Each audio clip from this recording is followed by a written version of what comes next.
Ba pwede po samahan niyo po mag-pray para po sa panggaling po sa ating pagtulog tulog na ating dapat pasalamatan si Lord para sa mga blessing na binigay sa atin, kaligtasan sa ating pamilya, sa ating mga mahal sa buhay. Lagi natin siya aalalahanin dahil lagi natin dapat magpasalamat sa Kanya mga bagay na ating nakakamtan sa araw-araw. Meron man tayo wala, dapat marunong tayo makontento dahil binibigay niya naman lahat para sa atin kasi anak niya tayo at mahal niya tayo.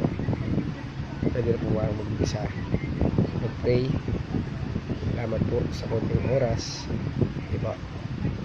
Panginoon Lord God, salamat po sa mga biyaya, salamat po sa mga blessing na ibinigay niyo, kaligtasan at pagmamahal sa aming pamilya at mga magulang, sa mga pamangkin at kapatid, mag-anak at pamilya.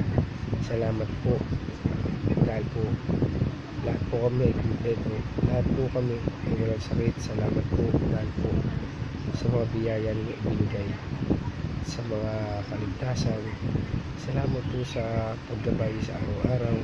Salamat po sa panibagong umaga, sa kahit mga paghingal ng mata na gusto po namin na meron po kami makakapunta ng mga daliwanag, panibagong pagsubok po sa aming buhay.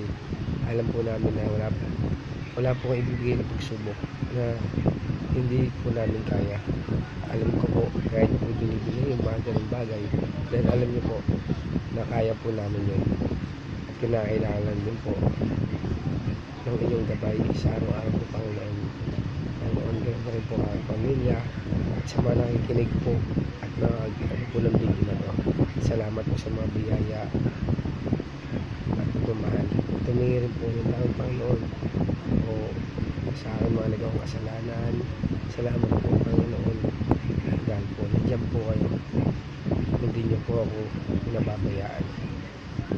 Salamat po, Panginoon, dahil nandiyan din po kayo para sa akin kakainin sa araw-araw. Salamat po, Panginoon, binigay niyo po mabuting asawa. Salamat po, Panginoon, dahil nandiyan po silang lahat para mahalin ako. Nandiyan ka rin po para gabayan ako. Salamat po, Panginoon, lahat po ay pagpapasalamat po. Ito mo ang aking hininga, Panginoon. Utang ko po sa inyo itong ito mo ang pagtubok ng aking puso, Panginoon. Sa inyo rin po ito, Panginoon.